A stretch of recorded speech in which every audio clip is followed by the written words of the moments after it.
Warning. This podcast is hosted by two brain-dead idiots with zero filter. Therefore, it contains language and opinions not suitable for all listeners. Viewer discretion is advised. Wake the fuck up, samurai. We have a city to burn.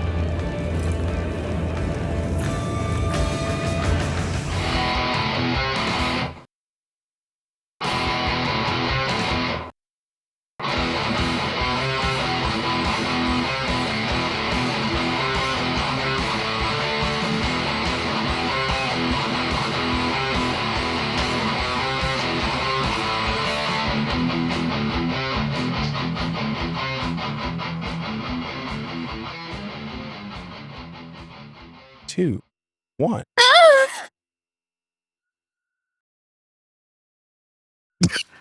Hello, everybody. Welcome back to Virtual Tavern, a podcast where we talk about all things sci-fi and fantasy. It has been a very long time since it was just me and you on the podcast. I realized it's been a very long time. Like we had guests like the last 2 or 3 episodes. We had the group episode. We had the big group episode for Lord of the Rings, and then me and Melanie recorded War of the Rohirrim. Yep. So I'm to watch that. Yeah. Well, it's coming out. If you have HBO Max, I believe it's going to be streaming on there soon. Oh, heard. So, but yeah, we haven't been able to catch up in a while, just me and you, and we get to test out. You get to see the new podcast setup, like how I have it arranged and everything. I do plan on getting a bigger table. Like this one turned out to be a little smaller than I was wanting it to be. Yeah. So Walmart sells these 6-foot tables, and I'm going to get those, and that should be a lot better. Yeah. But this is the prototype, and I'm a lot more. This is nice because now I have somewhere to put my drink. I don't have to have it down on the ground. I'm like, and somewhere to anchor these fucking mic rests too, or mic arms. Yeah, as opposed to having to use the big boom stands. Yeah, it's just nice overall. Yeah. Like even in general, the podcast room is getting a lot of upgrades lately. Yeah. And I can't stop. I can't stop spending money. Can't stop, won't stop. Can't stop, won't stop up in here. But we're continuing our Cyberpunk 2077 coverage. And we finally get to the parade. Yeah. We finally get to actually move on in the main story.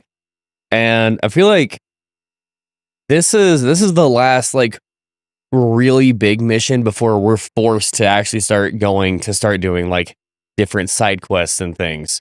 I guess technically there would be Are we that close to the point of no return? Yeah. What? Yeah.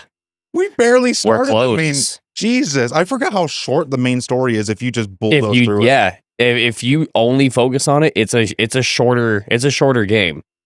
But I mean, we have a shit ton of side quests to still do. Yes. And we have the DLC. So the DLC we should start actually unlocking here very soon. Yeah. So yeah, I wanted to do it. God damn it, I keep doing it too. I keep bumping the mic too. The way I treat the game is the DLC is the real ending.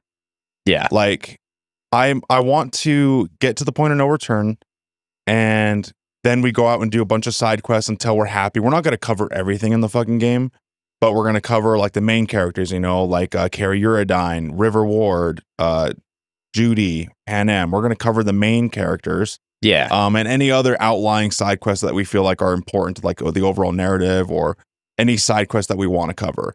And once we feel like we've gotten a good amount, covered from the base game, then we'll go cover the base endings, which that could be a long time too, because there's like 6 different base endings, I think, and then there's a secret one. Yeah, I can't remember how many endings I've done for the actual base game. There's quite a bit, and I don't remember the exact number, and we don't have to cover every single one in depth, like save scum and then redo another fucking hour or 2 of gameplay. We don't have to do that. Yeah. We can just talk about it, and then we can record gameplay for the one that we choose. But we'll discuss every single one, if verbally, just for a few minutes to cover it. After that's done, then I feel like that's a good point to get into Phantom Liberty, do all that, and then cover the Phantom Liberty endings, and then we'll be done with the game finally. Yeah. But for the purpose of this episode, we're covering the parade. I can't remember the exact name of the mission. I can't remember off the top of my head either. Oh, you know what it is? It's called Play It Safe. Oh, okay. So play it safe. It's the main story mission where you've been collecting all this recon and data to abduct Hanako Arisaka. Yeah. And you're trying to appeal to her to like, hey, your brother is the real murderer. You need to help me out, blah, blah, blah. But before we get into that, before we get too nitty gritty into our content coverage, we have something called our house cleaning shit. And before we do that, we just do our like to do our plugs and everything. So we're on YouTube. Obviously, you're watching us on YouTube or Spotify, one or the other, or you're listening on iHeartRadio, Amazon Music, wherever the hell. But we're on YouTube. Go subscribe to us there. We're on TikTok, virtual_tavern_podcast. I just linked our TikTok to my Opus Clips page. So now you'll be getting a lot of shorts there as well. Yeah, no, I saw how many you put up. My only advice would be try to upload them a little earlier. If you do it too late, TikTok's gonna have it to where it gets plugged into the algorithm too late, and no one's gonna see it. That's fine. Like every episode, I'm just gonna go into Opus Clips, dice up a bunch of clips, and then throw it in. Yeah. So it'll be hit and miss here and there. But anyway, we're on TikTok. We also have an email. Our email is contact@virtualtavern@gmail.com. We would absolutely love to hear from you. We love hearing from our audience. I see you guys. I look at the analytics every fucking week. I see you guys listening. We have a good amount of viewership. Fucking email us. I see you guys lurking around in the background like a fucking loser, hiding around the curtains like, I'm too shy. What do they say? Email us, for fuck's sake. Talk to us, guys. We want to have that conversation. We want to be able to connect with you guys other than us just sitting here rambling, talking about bullshit. Yeah. So you can, there's multiple ways you can contact us or engage with us. I read them all. You can comment on one of our YouTube videos and I'll read it on the next podcast episode. You can also comment on Spotify. That's a new feature and I see those as well. Or you can send us a good old fashioned email. However you choose to engage with us, I'll read it out on the podcast and you can feel part of the community and it makes us feel better. Yeah. Last thing that we do for our house cleaning shit is countries. Now, Hunter, this was the big news. This was the big news you were talking about. So whenever we get new listeners from a new country, I definitely like to give you guys a shout out because I look at the analytics and it's accomplishing for me. I feel good when I see a new country on here. Hunter, we have not one, not two, not three. Holy fuck. Not 4. 5 new listeners from 5 new countries. Holy shit bucket. 5 new listeners from 5 new countries. So don't look at your phone. I'm going to send this text message to you. Just for my sake. What we're going to do is usually I like to play a little game with Hunter to see if he can like lightning round this, but this is a lot. So what I'm going to do is I'm going to give Hunter 60 seconds. If he guesses 3 out of the 5 countries, he gets this tiny little box of nerds, which is why I told you it would make sense. It makes sense now. I was searching for this little box of nerds. So in 60 seconds, if you can just lightning round, guess them, I'll tell you yes or no. If you can guess 3 out of the 5, you get this box of nerds. If you don't, I'm going to eat them right in front of you and make you suffer. You know, that's fine because I don't think I'm going to get it. So don't start guessing yet. You let me know when you're ready. Oh, you know what? I guarantee I'm gonna hit ones that we already have. But fuck it, let's do this. Ready? Yep. 3, 2, 1, go. China. No. Portugal. No. India. No. Fucking. I know I've guessed Ukraine. A shit ton. Ukraine. Yes. Ireland. No. Greenland? No. Canada. Yes. Oh, keep going. Come on. Oh, fuck me. Come on, brain. Russia? We already had Russia. Russia. Fuck. We already have Australia. Do you have Spain? We already had Spain a while ago. Cuba? No Cuba. Fuck me. We already have Indonesia. It's gonna piss you off, dude. Keep going. Fuck. Name a country. Iran. No. Israel. No. Fuck, no. What? Come on. No. You know what's sad? You're gonna be so mad because one of our Discord people is in one of these countries. Is it Sweden? Cyprus. Oh. That's yeah. So the remaining ones are Cyprus, Denmark, Oh, Denmark's not one I would ever guess. and Poland. Oh, I didn't know we didn't have Poland yet. No. So we have 5 new listeners from 5 distinct new countries. Thank you guys for tuning into the podcast from Cyprus, Canada, Denmark, Ukraine, and Poland. That Very makes cool. 25 distinct countries that are listening to our podcast. 25. That's pretty neat. Pretty neat. So we greatly appreciate you guys' support. Thank you guys for tuning in. And these nerds sound very delicious. You are so... You had one more. That's fine. Like I said, Denmark's not one that I would have thought about. Cyprus really only comes to mind when we're trolling Max. It's okay. I'll share. No, it's okay. It's too late. They're already on the mat. Well, Oh, God. There's a lot more in the box than I thought. I'm going to eat these. Oh. yeah, in Poland, I could have sworn that we had already. No. But very cool. That's really awesome that we got so many new countries In just the span of like a week or two. Yeah, dude, that's fucking crazy. Yeah. So the last thing that we usually do for our talking point, our house cleaning shit is our talking point recap. But I don't think we discussed this properly, and I don't really have one for you because it's been so long. So we're gonna skip on that because we played our little country game. Yeah, no, I don't have a talking point recap, so Me neither, because I didn't think about one until now. yeah, I mean, really, I don't even remember what we fucking did last. That's the thing. It's been a while. Yeah, it's been a while. I first saw you. Sorry, guys. I know that we've been kind of fucking up when it comes to our talking point recaps lately, but with it being so long between us being able to actually just like record Cyberpunk, I mean, it is kind of to be expected. Yes. Hopefully, we'll be able to correct that.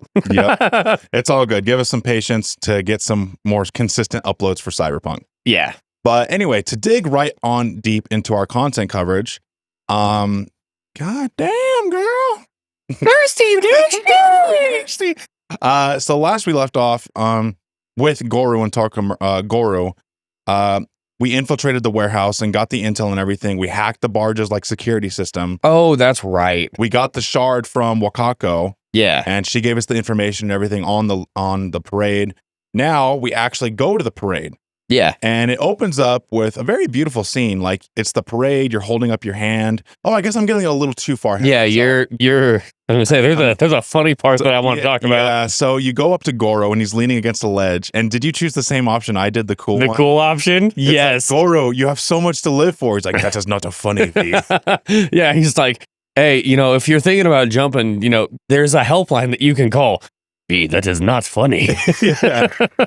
So V basically just gives you the rundown, tells you the exact locations of where all the snipers are going to be. Yeah. So there's 3 snipers in total, and also a very high likely probability that you'll run into Oda. We talked about Oda last episode. Yep. He's like the pupil of Takamura. Yeah. And he is also the bodyguard for Hanako. Mm-hmm. So, he mentions that while you're talking to Takamura, he's like, are you sure you can do this? He goes, well, I'm the one that came up with the plan, right? They go, yeah, but what about Oda? Mm-hmm. Because you're kind of gonna be dropping in on his target like unannounced. Yep.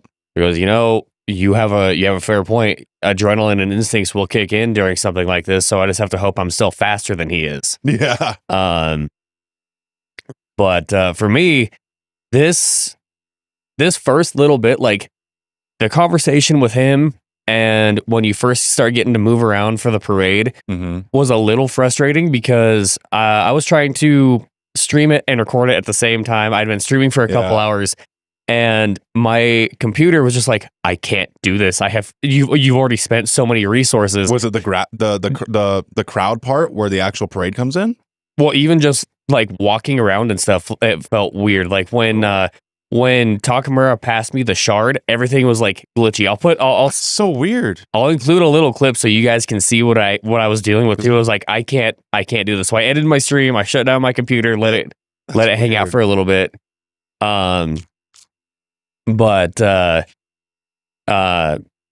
Yeah, once I restarted it, everything ran smoothly. Like I even tried turning down settings and stuff to make it to where instead of being on ultra, it was on high. Because there was only a couple of them that were set to ultra. Most of it's all just high. It must have been something in your CPU that was taking a lot of resources. I'm not sure. I know that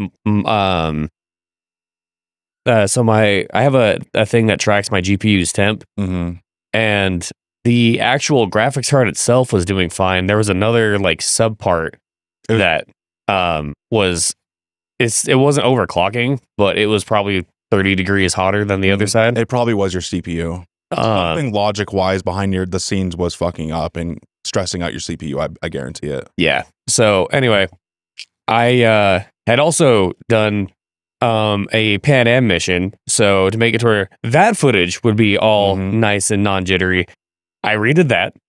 Was it Riders of the Storm? I did Riders of the Storm a long time ago. Oh shit. Yeah. I did it's called A Little Help from My Friends when you go to the train. Oh, that's a good mission. It's a good fucking mission. But yeah, I had to redo that one to make it to where my footage would be all nice and clean. Yeah, I went through the whole conversation again, but it looks pretty now. Yeah, so you talk to Takamura, he gives you all like the info on the snipers and things like that, and then you choose to wait, just like, hey, well, be safe. Yep. Screen goes black and it starts to fade in, and this is where you get to see your hand raised as a digital flower, a digital petal lands on your hand. Man, one of the most beautiful shots in this fucking game, and it's like 5 seconds. Yeah. It looks so fucking good. I understand now why CD Projekt Red uses that shot in almost all their trailers to promote this game. Yeah. It's a good fucking shot.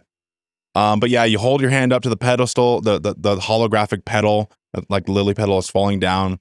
The parade is now fully started. It's a beautiful fucking section, but I had to turn my graphics down too because I have ray tracing on, and with all those NPCs around, it was like,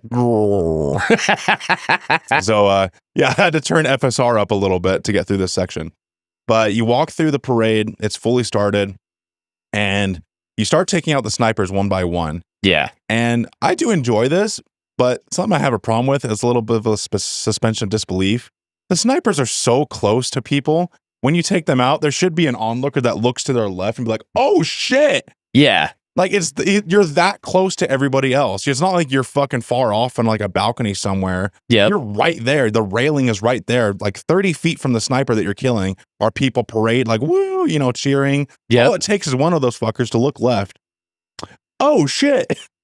Yeah, and I had to redo this section a couple times because I was trying to get it to where I did not get detected whatsoever. And I think it was when the first time that I fucked up was when my frames were still all like jittery and shit.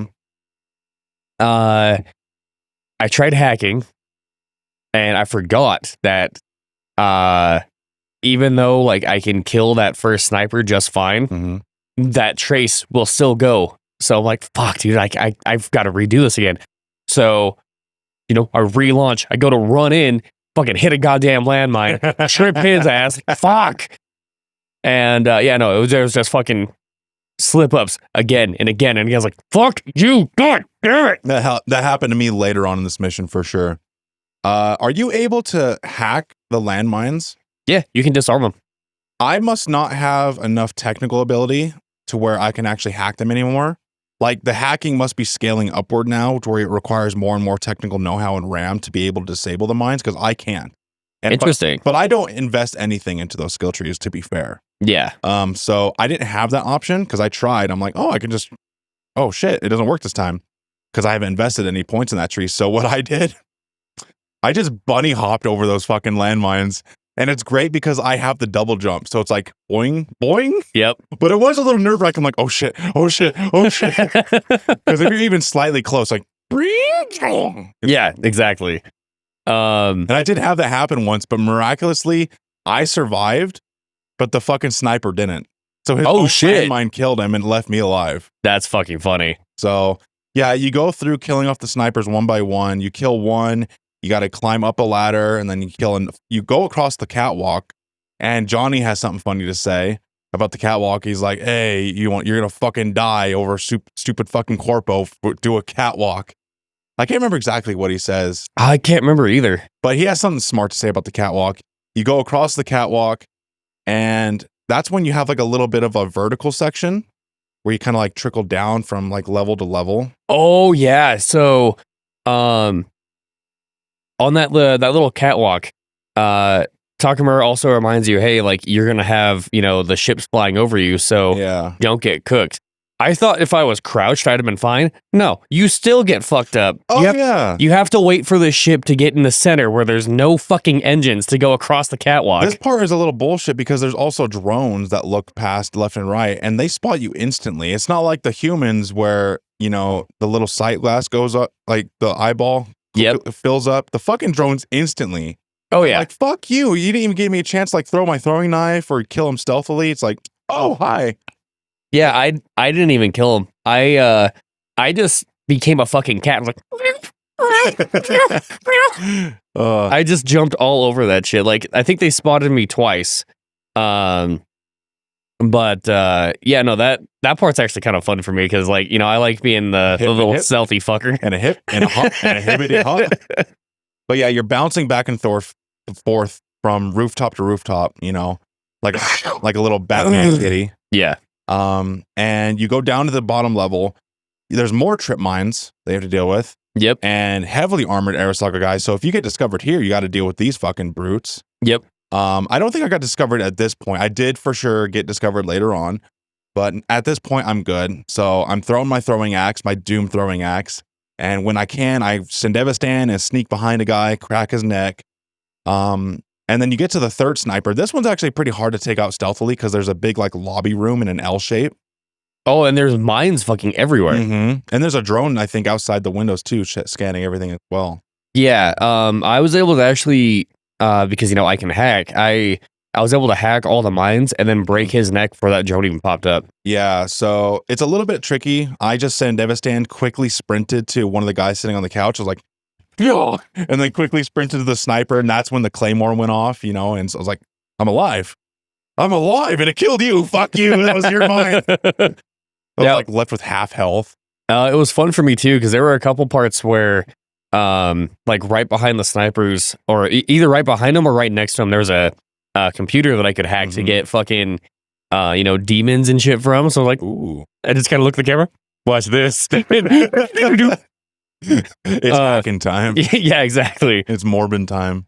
There was I think it was the last one that I fucked up on because I forgot I only have 5 slots right now. RAM? No, well, not RAM, but so when you do the hacking, you're allowed to put in like X number of codes. Mm-hmm. So usually what I try to do is have it to where like either the first input matches the final input of one of the other ones. Yeah. That way, you can combine them. Yeah. Well, I miscounted and I was like, oh yeah, no, I can do it. I go here. I got 2 of them and I went to go input the last one and it was like, fail. Like, oh fuck, I don't have 6, I have 5. No, motherfucker. No. But yeah, so you kill the last sniper and then Goro is like, hey, I need you to take out this Netrunner. And inside one of the side rooms opens up and the Netrunner's just sitting right there. It's like, I love the one line that V gives. Yeah. What the fuck was it? It was like, time to take a break. Yeah. You've been on for too long, some shit like that. Yeah. It's like, you're working too hard. Yeah, it's kind of like, it's a little Matrixy when you think about it. Oh, yeah. It's yeah, because if you're not like appropriately like timing it, you fucking die. Yeah. So we just straight up fucking what the hell's his name? Cypher? We ciphered them. Not like this. When Switch fucking dies. It's juicy. It's delicious. Uh, They never made a Matrix reference in the fucking Cyberpunk game. right? Like They made a John Wick reference. they did. Yeah. There's a briefcase that you can find somewhere. I think it's in Phantom Liberty, but it says Wick on the case. And then Johnny appears and he's like, oh, fuck. Oh shit, that's fucking cool. I'll have to see if I can find that. Yeah. I was surprised they never made a Matrix reference. That would have been cool. That would have been really cool. Maybe in Project Orion. Yeah. But you rip the guy's fucking head connector out. He dies. And then here comes fucking Oda like a WWE superstar. Watch out, watch out, watch out. Oh my God. RKO from the corner. Yeah. So Oda comes in, and I know they changed Adam Smasher's AI, like his whole boss fight. Yeah. Do you know if they ever changed Oda's boss fight? Because he feels a lot more engaging this time around. Oh, he definitely felt a lot harder. And I forgot when that little fucker goes invisible and hides, he heals himself. Yeah. So I died one time in this boss fight. And it was because I was trying to keep his ass alive. And I had him on 1 HP for so fucking long. I hit him with hacks. I hit him with a grenade. It wouldn't fucking drop. I was like, what the fuck, dude? Like, die. Yeah, you have to hit him like a second time to like proc the script that he's in like a kill mode. Yeah. on the So, floor. I went to dodge, hit the wrong button, and he killed me. I'm like, dude, fuck you. I just spent like 20 minutes fucking fighting you, Mhm. and now I'm just fucked. So I get pissed off. And I used Pan Am Sniper. Oh, Liberty? Yeah, I think it's called Liberty, right? I think so. Yeah. No, it's called Overwatch. Oh, it is Overwatch. Yes. I was Nerf using this. Sorry. Yeah. Yeah, I was using Overwatch. Every time like he would fucking either be far enough away or if he was up on the rafters, god damn it. Okay, I'm imagining Diva just taking a shit on Oda, just be like, nerf this. As it takes a big ass shit. Nerf this. And I know, crude humor. Don't die. Yeah, I got pissed off and I just started sniping him. So as soon as I'd hear as soon as I would realize he was invisible, I'd wait for his line to proc because he always talks shit every time he goes to hide. Mm-hmm.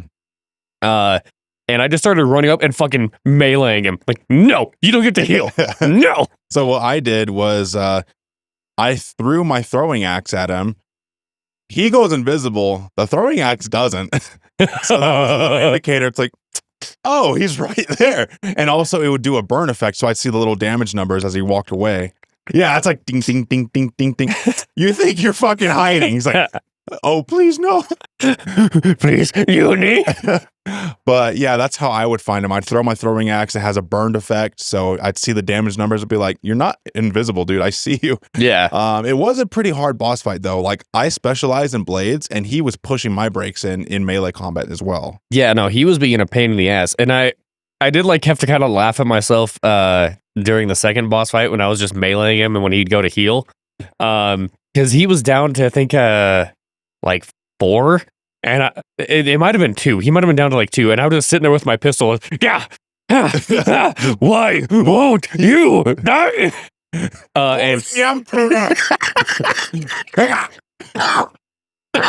damn it. But yeah, no, I just kept sitting there meleeing him. Meanwhile, he's got fucking mantis blades out. He's like, yeah, fucking my shit up. So like, all right, I'll back off. So I finally got enough distance. I got to where the computer is, and I hit him with a hack, threw a grenade in the middle of the room, and luckily they both hit simultaneously to fucking drop his ass. Like, thank fucking God, I'm done fighting you. Like, no more. Yeah, because like after dealing with all the fucking graphical issues and shit, and I mean at this point, with me trying to like go through this without being detected at all. I was so fucking irritated. It's like, I want to be done. Yeah. I want to be fucking done. So I got through this boss fight, not without challenge. It was actually pretty fun. Yeah, I got through the boss fight, pretty good fight. I fucked up because, and it's embarrassing. I got through the whole section, where you escape, you go meet up with Takamura at the hotel. I'm spamming X. You didn't knock 4 times, did you? I knocked 1 time. And he shot you in the face. And guess what? Where my most recent save was? Right before the boss fight. Yeah, so I had to redo fucking 15, 20 minutes of gameplay, redo the boss fight, and on the second time I died. The first time I was doing fine, second time I died, so I had to do it a fucking third time. But yeah, that's the importance of saving, people. Like, yeah, because my autosave is disabled because I had a mod that was conflicting with it, so I went into the code and everything and disabled it. So I don't have an autosave. I have to manually save. And that fucks me every once in a while. But yeah, that was fun. But you have the boss fight with Oda. You can choose to spare his life or kill him. Yeah. I chose to save his life this time around because I'm not probably going to do the corpo ending, but I still want Goro as like a loyal side character. Yeah, like I want to still be able to do that ending. I'm not gonna go that route either. Excuse me. But I like to have it to where we have all those options available. Yes. So with Goro being like loyal and him being alive, it adds a lot of value to a lot of the endings in the game. He also appears as like one of the holo calls in the endings of the game. So it's just good to keep him alive. He becomes loyal to you, even though you're not, if you're playing like a full blown, like fucking nomad, you know, you're like, fuck corpos all the way. Goro is still a good guy to have. Goro is loyal to. His men will return and fight for their king. Yeah. Emir's loyalty. Emir's loyalty. God damn it. But yeah, so you escape the building. You have these 2 big ass drones that are following you. You've been discovered. Oh no, I'm getting too far ahead of myself again. So you talk to Goro. You have to like disable the camera systems that are on Hanako's float. Oh yeah. Yeah. And she's actually on a call while you're, you know, hacking into the system with Yorinobu. Mm-hmm. Just talking about how, that our security doesn't add up. Like this isn't our usual level, this and that. Our security's been compromised, you know. Yeah, and Yorinobu was just like, no, we can't stop the celebration. It would show weakness. Like he's just pushing her, like, no, we have to do this for our father. He's hanging his sister out to dry, using her as bait, pretty much. And he doesn't care if she lives or dies, really. Yeah. All he cares about is the Arasaka image. Yep. And something else I should mention that I almost forgot is there's a voice on the comms that you can hear. And it's very familiar. It's Adam Smasher. Oh yeah, because it was before the boss fight when we were going around doing the snipers, which Johnny starts getting pissed. Like there's a little conversation with him like, fucking Adam Smasher, of course he'd be here. Like you know, you get a little bit of fucking backstory on that.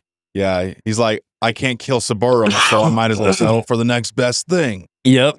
But it's weird because you hear him and he sounds like a normal human being, but that's because that's his like sub-vocalization sound in his head. Yeah. He's talking through comm.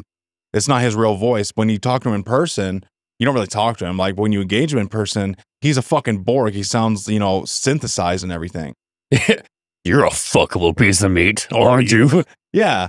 So it's weird to hear his human voice. Yeah, like to hear him speak like a regular fucking person. Yeah.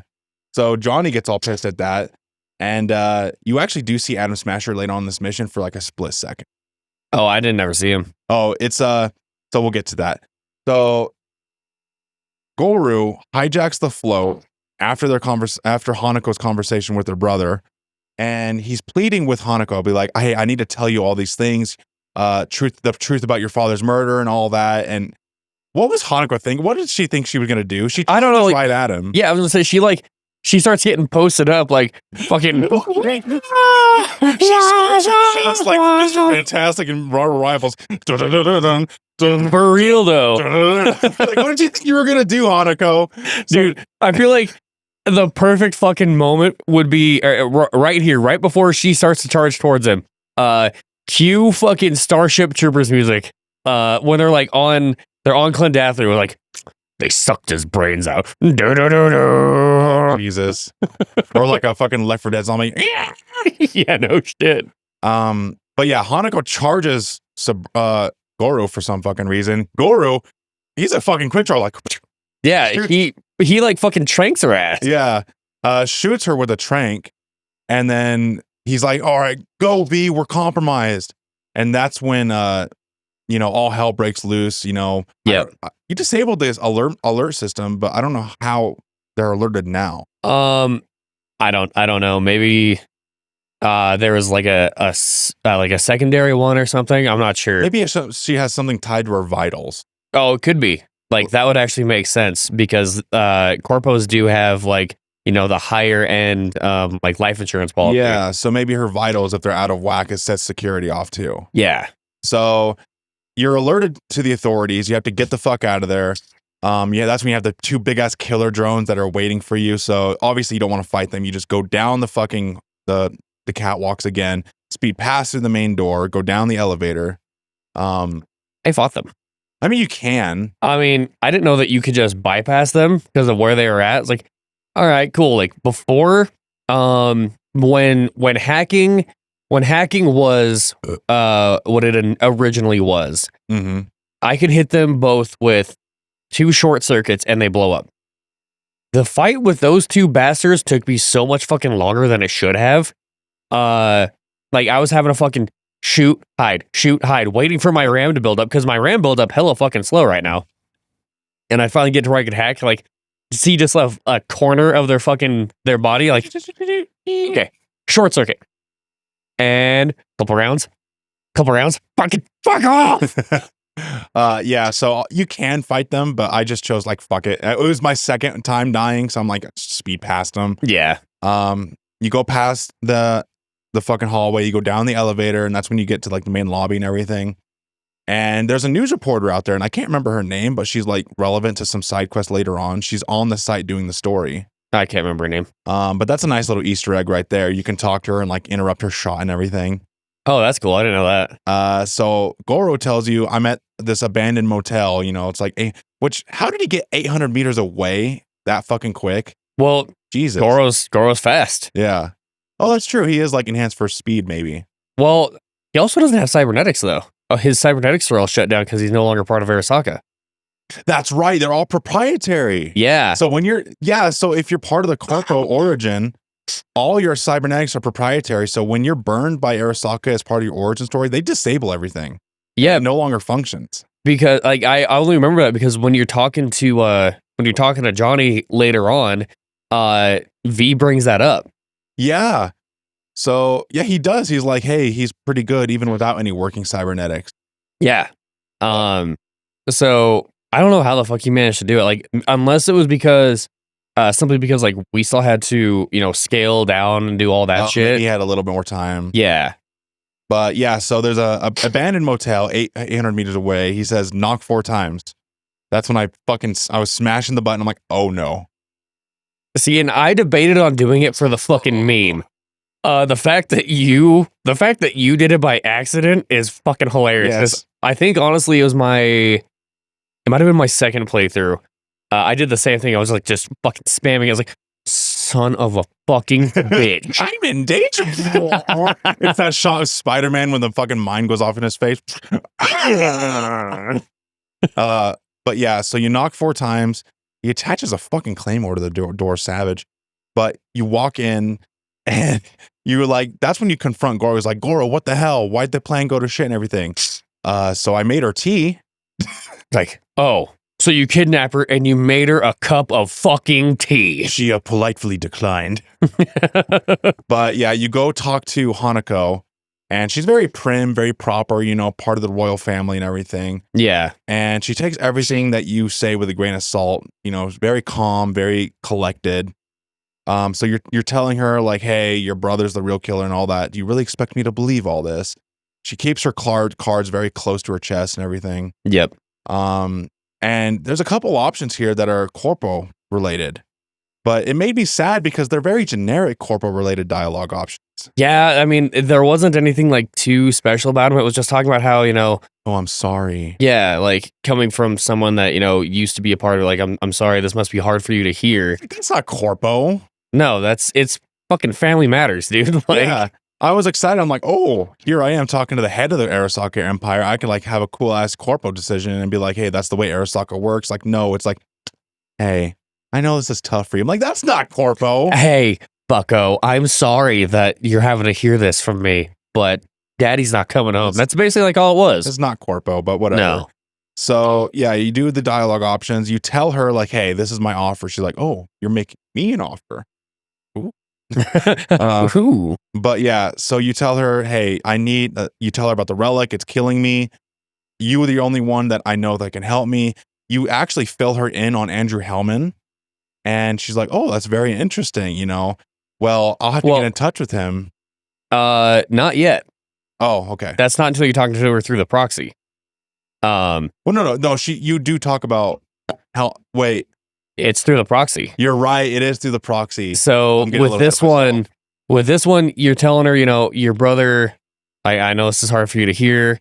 It was around as soon as you get done with that dialogue, you hear a noise out in the hallway, and Takamura's like, "Did you hear that?" So you go up to the door, like, "I got a bad feeling about this." Open the door. You look left. You look right. You go, you know, back to the seat. Fucking wall. Big ass explosion. Mm-hmm. You fall through the fucking floor.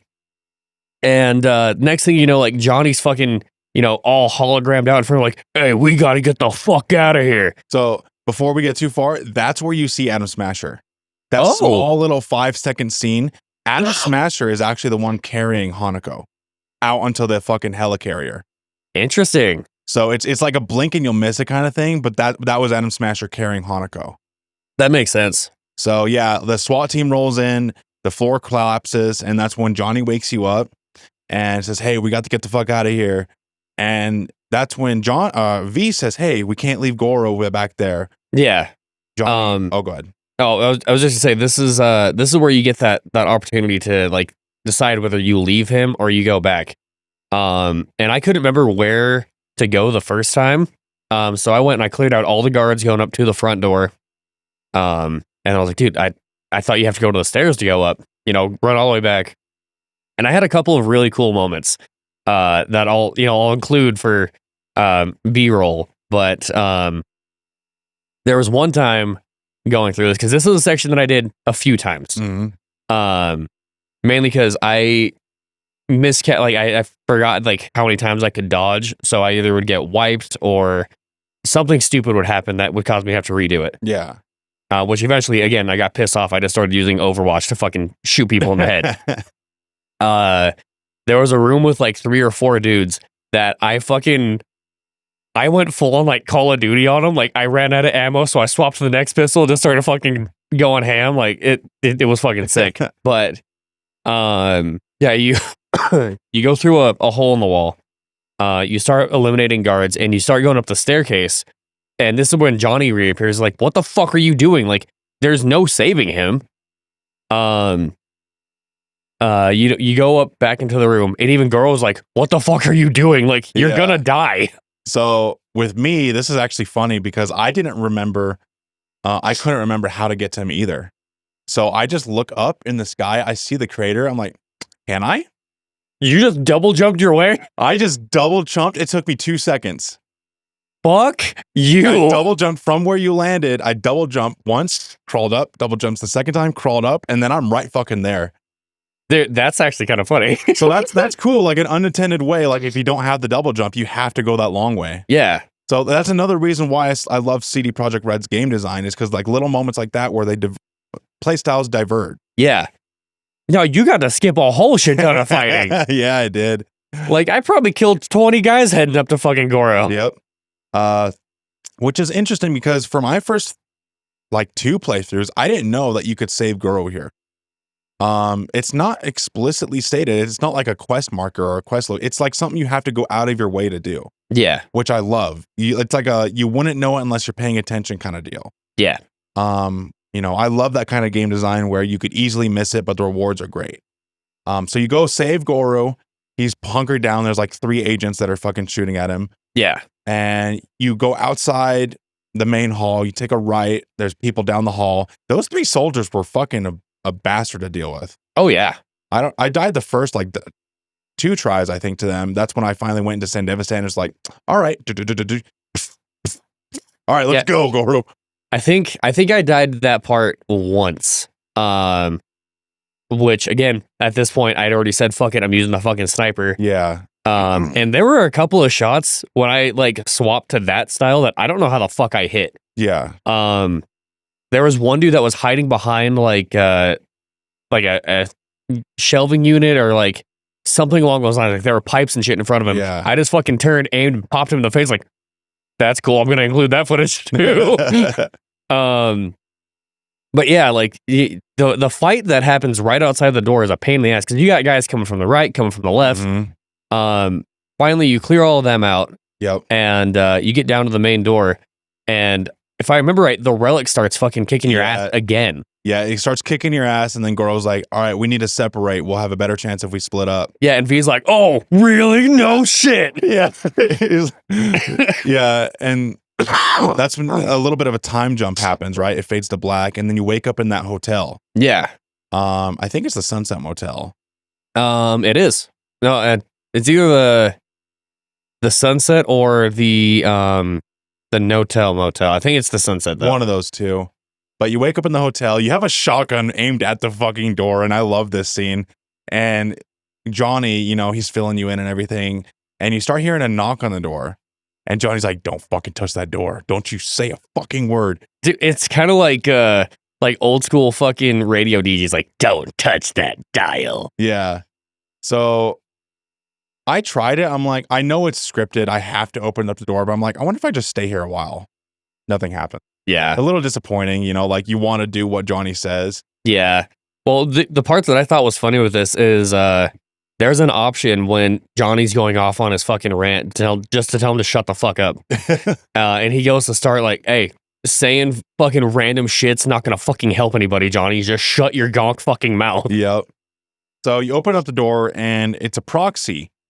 She's most likely an Arasaka secretary or something. She does this a lot. So Hanako's not going to risk herself, right? No. So she uploads like through data link to like take control, almost like a doll, of another person's body momentarily. Yeah. And you can tell when she takes over because like the proxy just kind of like sits there and her eyes close, and when she opens, they're orange. Yeah. So it's very clear that like someone is tapped into her body. Well, not only that, but her posture and demeanor instantly changed, like prim and proper. The hooker, for lack of a better word.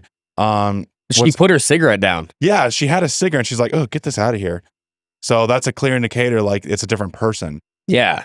And you know, Hanako starts talking to you about how while she doesn't fully trust you, she can't help but to believe you now. Yeah. She tells you like, hey, I've avoided the truth long enough. I'm here to listen to you. What are your terms and all that? And that's when you fill her in, be like, hey, I got all this intel from Andrew Hellman. And that's when she says, oh, Hellman, that's interesting. I will have to reconnect ties with him and let him know nobody simply leaves Arasaka. Yeah. Because he thought he could like leave, you know, through a different company and like get the fuck out. Yep. So now Arasaka's be like, oh, how very interesting. He's alive. Yeah. Time to bring him back.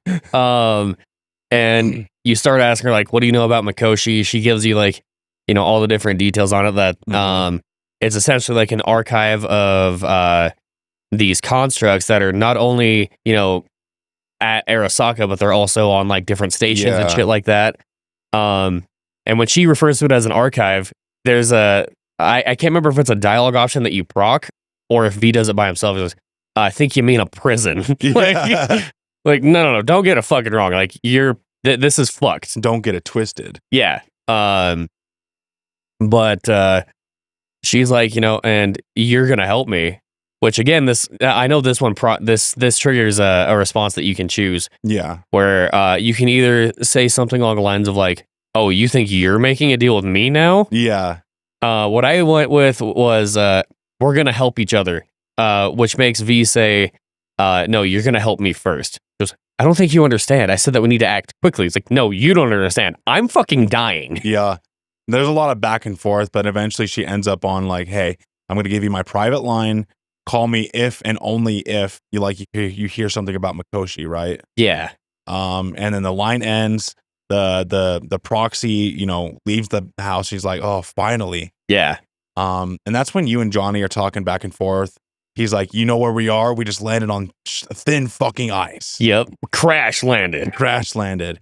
And as much as Johnny sometimes is just a rambling fucking asshole, he does have a lot of like insight. Like he makes a lot of sense when he knows what he's dealing with corpos, right? Yeah. He knows how these people work. As much as he hates them blindly, and sometimes there's a good person in the rough, he knows how corporations work. And we are literally on thin ice. If we make one wrong move, left or right, on our side or theirs, we're fucking dead. But you leave the building and instantly fall to your fucking ass. Yep. The relic starts beating your brakes in again. And this is when Johnny actually helps you up to your feet. You get to a balcony area. Yep. And you're talking with him. And this is an opportunity where you can have like a little heart to heart, right? And you can talk about death, like some serious fucking topic. Yeah. And what's interesting is, Johnny's been trying to get you to smoke this whole time. And he sets you down in the chair and you don't get an option. V grabs a cigarette and he's holding a lighter. And when this conversation starts, you can either say, because you start talking like, you're becoming more like me.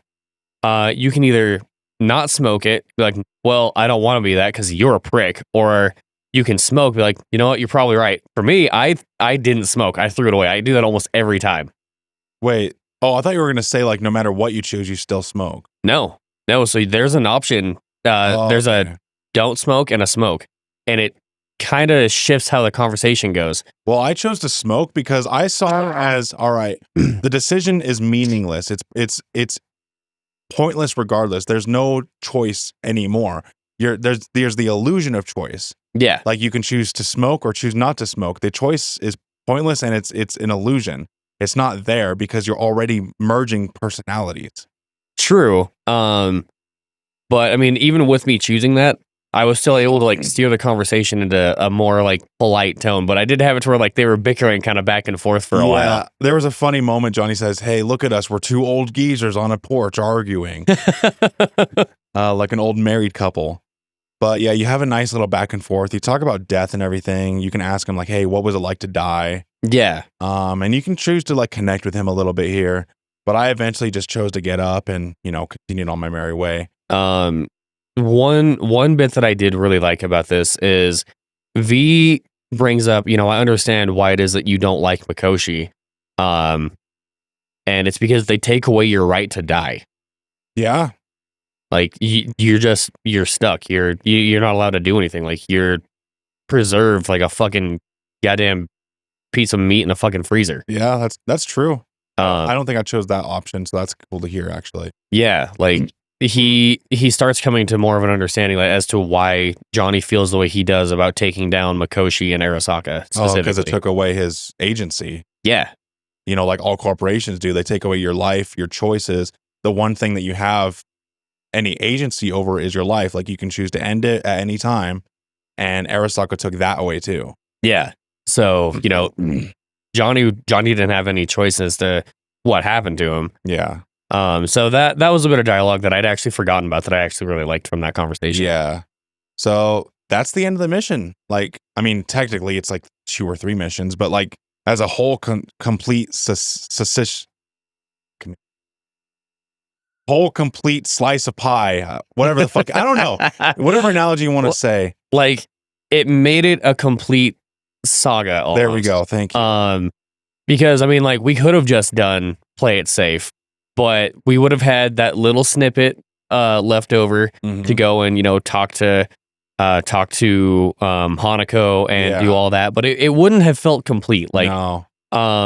As cool as that mission is, like you need all the different parts to come together. Yeah, how they all flow naturally as one complete mission. Exactly, and this is where we've brought this up that there are going to be episodes where we technically talk about multiple of them, but really, like even though the game has them split up as quest, like they are all the same mission. Yeah, it flows naturally, narratively wise. Yes, it makes it to where everything goes just nice together. Yes.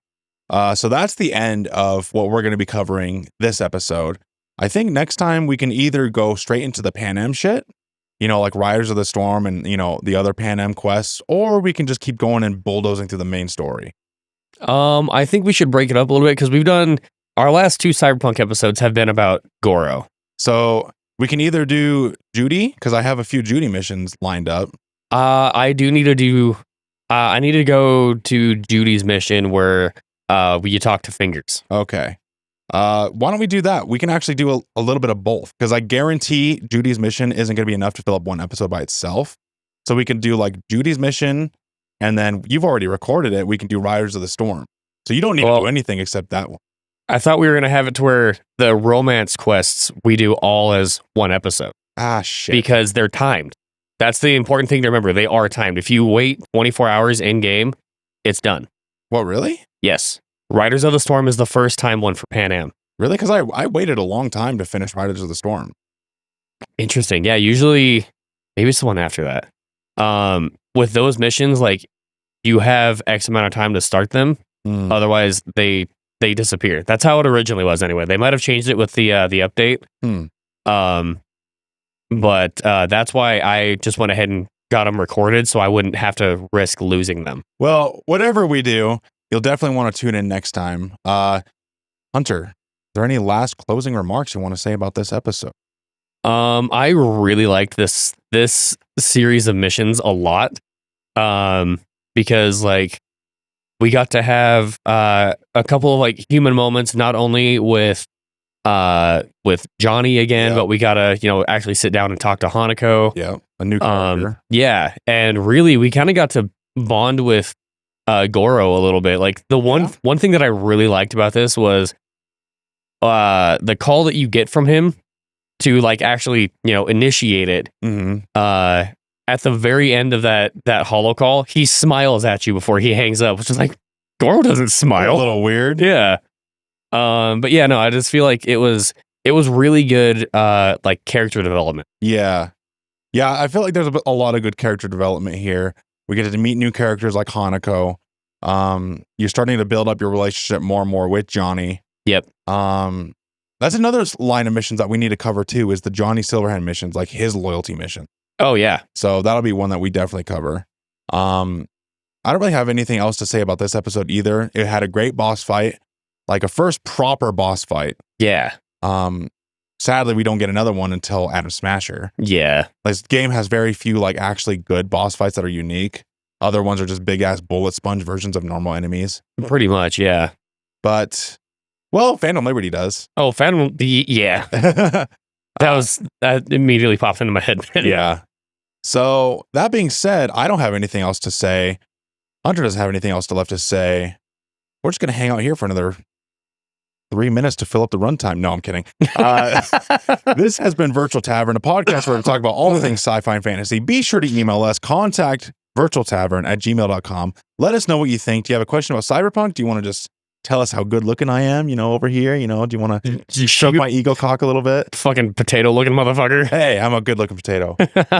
But engage with our community, please. I see you guys listening, especially with that 5 new countries. Ooh.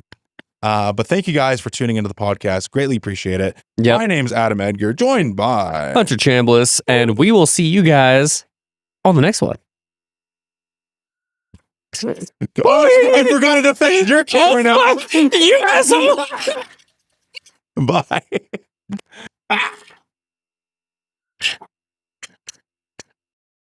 I don't know, a happier ending for everyone involved. Here, for folks like us, wrong city, wrong people. A thing of beauty, I know, will never fade away. Why should it to me? I know. Said what you had to say, but a thing of beauty. Goodbye, and never stop fighting.